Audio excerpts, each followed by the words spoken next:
Donc on va déterminer la puissance d'une autre matrice qui a une particularité d'une part de ne pas être diagonale et d'autre part de ne pas avoir son carré, qui est une matrice diagonale.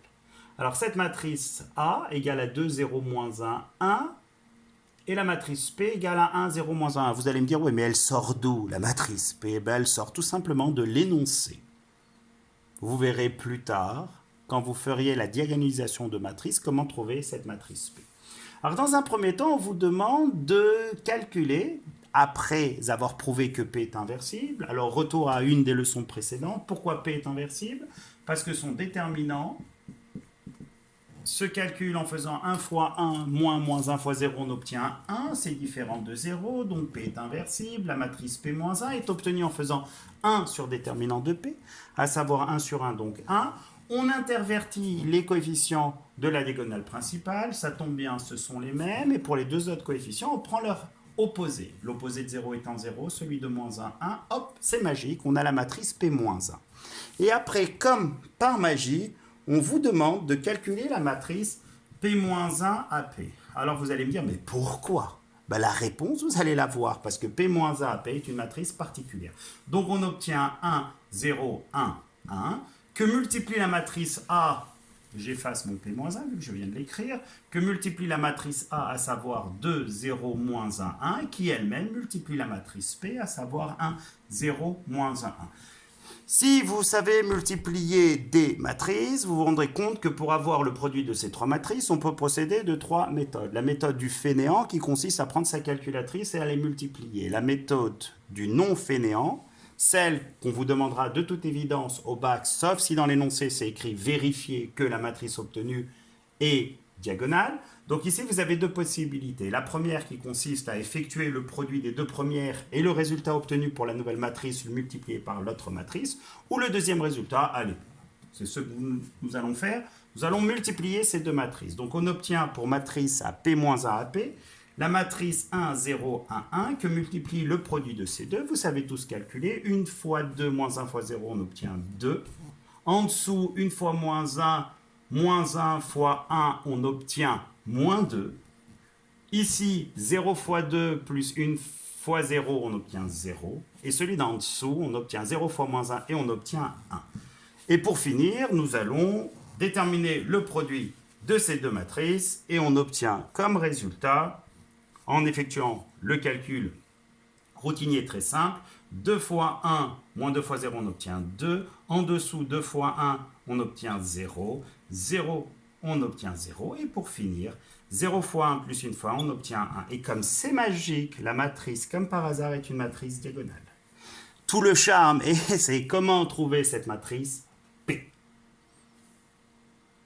Donc le problème, c'est que par la suite, on vous demandait de déterminer la puissance de A et non celle de D. Donc, par un raisonnement judicieux, vous allez partir de cette égalité, à savoir que P-1 à P égale à D, pour pouvoir exprimer simplement la matrice A. Alors, soyez malins, on veut faire disparaître ici le P-1, faire disparaître le P pour isoler la matrice A. Très simple, on va multiplier chacun des membres de l'égalité matricielle par P à gauche. Donc on aura P fois P-1 fois A fois P. Et pour faire disparaître, donc ça vous savez que c'est l'identité, et pour faire disparaître la matrice P qui se trouve à droite, on va continuer par multiplier cette fois-ci à droite par la matrice P-1. Et le résultat obtenu donne tout simplement P fois D fois P-1. Regardez, c'est magique. Identité ici. Particularité de la matrice identité, c'est que multiplié par toute matrice, bien sûr avec respect des dimensions, donne la matrice de départ. Donc ça, c'est l'identité. Ça, c'est l'identité. Youpi, ça disparaît. Il reste tout simplement A égale P, D fait P-1. Donc, est-ce que vous voyez que la démonstration touche à son but? Une fois partie de l'égalité, à savoir que A égale PD fois P-1, on obtient tout simplement A puissance n, et ceci pour tout entier n naturel, égale P fois D puissance n fois P-1.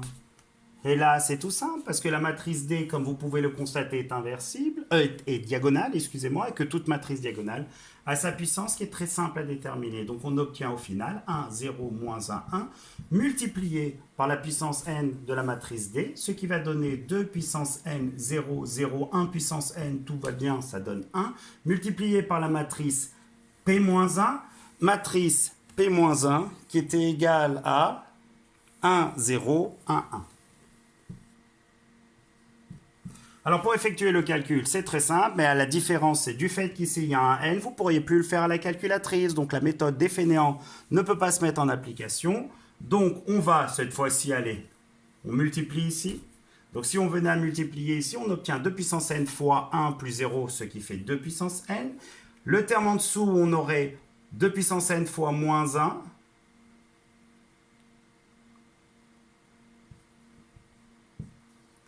Plus 0, ce qui fait moins 2 puissance n, à ne pas confondre avec moins 2 le tout à la puissance n. Le terme qui se trouve ici, on aurait 0 fois 1, donc 0. Et celui d'en dessous, on obtient 1. Et on va toucher à la fin.